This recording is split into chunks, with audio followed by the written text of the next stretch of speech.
akan mempresentasikan hasil karya kami dari tugas sejarah Ibu Renim yang berjudul Kekuasaan Fungsi Dagang VOC. Yang pertama, lahirnya VOC. VOC atau Singkatan dari adalah perusahaan dagang Hindia Belanda. Perusahaan ini didirikan pada tahun 1602 setelah suksesnya ekspedisi ke Indonesia oleh Cornelis de Houtman. Adalah perusahaan dagang Hindia Belanda. Perusahaan ini didirikan pada tahun 1602 setelah suksesnya ekspedisi ke Indonesia oleh Cornelis de Houtman.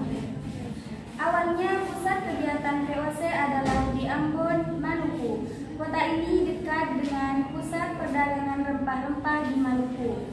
Namun lokasinya terlalu jauh dari wilayah lain di Asia tempat Belanda berniaga. Akhirnya VOC di bawah pimpinan Jan Terjolpoe menaklukkan kota Jayakarta dari Kesultanan Banten pada tahun 1619 dan mendirikan kota baru Batavia sebagai pusat kekuasaannya. VOC juga menguasai Pulau Banda sebagai satu-satunya sumber rempah-rempah pala di dunia. Dengan monopoli yang sangat ketat ini, VOC berhasil meraup keuntungan berlipat-lipat. Monopoli ini juga melemahkan kerajaan di Nusantara dan membuat mereka tergantung secara ekonomi pada Belanda. Setelah berhasil pusat perdagangan Nusantara, VOC mulai mengalami kemunduran. Kemunduran ini disebabkan karena korupsi pada pejabat VOC dan persaingan dari pedagang negara lain. Akhirnya pada tahun 1800, VOC dibubarkan dan kekuasaannya diambil alih langsung oleh pemerintah Belanda. VOC memiliki beberapa dampak, yaitu dampak sosial, budaya, ekonomi, dan politik. Dampak penjajahan Belanda di bidang sosial.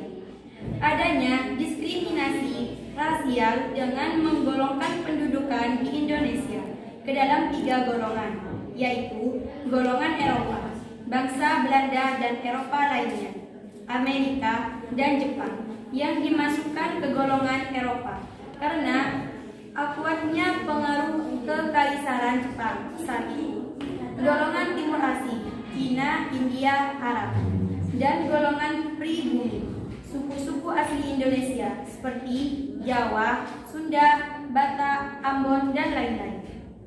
Penyederhanaan bahkan penghilangan tradisi seperti upacara dan tata cara di lingkungan istana. Misalnya, seperti dilakukan oleh Gubernur Jenderal Dendels yang menghilangkan tata cara menghadapkan kepada raja. Masuknya agama Kristen di Indonesia. Dampak selanjutnya adalah dampak penjajahan Belanda di bidang budaya. Perkembangannya kebudayaan Barat di Indonesia, misalnya dalam cara berpakaian dan kesenian, misalnya dansa. Bertambahnya kosakata bangsa Indonesia dengan kata-kata sarapan yang berasal dari Belanda, misalnya kelas berasal dari kelas, pistol berasal dari pistol, sandal berasal dari sandal, dan lain sebagainya. Munculnya bangunan-bangunan dengan gaya Eropa yang masih dapat kita saksikan hingga sekarang, misalnya Istana Negara di Jakarta, Bogor, dan Yogyakarta, Kota Tua Jakarta, dan lain-lain. Dampak selanjutnya adalah dampak penjajahan Belanda di bidang ekonomi. Turunnya tingkat kesejahteraan rakyat Indonesia karena berbagai pemerasaan yang dilakukan Belanda seperti sistem tanam paksa, contohnya seperti kultur CLC, sistem penyerahan wajib hasil bumi atau disebut dengan Vertilipter Leverity, pajak tanah, contohnya seperti kontingen, monopoli perdagangan, kerja rodi, dan lain sebagainya. Sistem tanah paksa bahkan menyebabkan bencana kelaparan di beberapa daerah yang berakibat meninggalnya ribuan orang karena tanah yang sebelumnya ditanam bahan pangan saat itu dipaksa untuk digunakan menanam komoditas ekspor. Dikenalnya ekonomi uang secara luas termasuk di daerah pendalaman dan pedesaan. Karena hasil paksa dan jasa tenaga kerja dibayar Belanda dengan menggunakan uang, sistem ekonomi uang akhirnya menggantikan sistem barter dan subsisten yang sebelumnya ada di pedesaan. Dikenalnya tanaman-tanaman yang baru yang merupakan komoditas primadona dalam perdagangan internasional seperti tembakau, kayu manis, kopi, nila, dan lain-lain.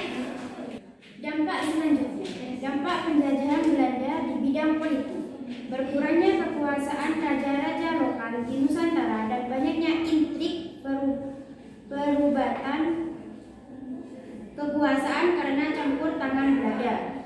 Modernisasi birokrasi di Indonesia, misalnya adanya pembagian Pulau Jawa menjadi 9 prefektur, semacam provinsi, dan 3 karesidenan, semacam penggabungan beberapa kabupaten di zaman Dendels, di mana prefek pemimpin prefektur bertanggung jawab langsung kepada gubernur jenderal. Model ini merupakan dasar pembentukan provinsi dan kabupaten Indonesia di masa kemerdekaan.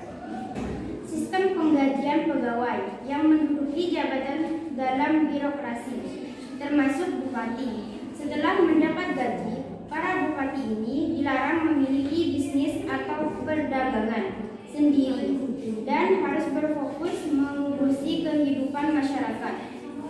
Selanjutnya saya akan membahas keserakahan dan kekejaman VOC. VOC dengan serangannya berupa menguasai dan memonopoli perdagangan rempah-rempah di Indonesia, terutama perdagangan rempah-rempah di Kepulauan Maluku. Dalam upaya untuk monopoli perdagangan ini, VOC melakukan berbagai kekejaman seperti pelayaran wongi yang menghancurkan tanaman rempah-rempah rakyat, melancarkan peperangan untuk menaklukkan kerajaan di Nusantara yang melawan VOC, serta melakukan serangan kepada pedagang pesaing dari negara Eropa lain. Negara Eropa sengaja melakukan hal itu untuk merebut dan menghancurkan negara Indonesia. VOC memaksa setiap desa atau negeri di wilayah yang dikuasainya agar hanya menjual rempah-rempah kepada VOC saja. Negeri yang melanggar dan melakukan perdagangan bebas dengan pedagang dari negeri lain seperti Inggris akan ditindak oleh VOC dengan apa yang disebut pelayaran wongi.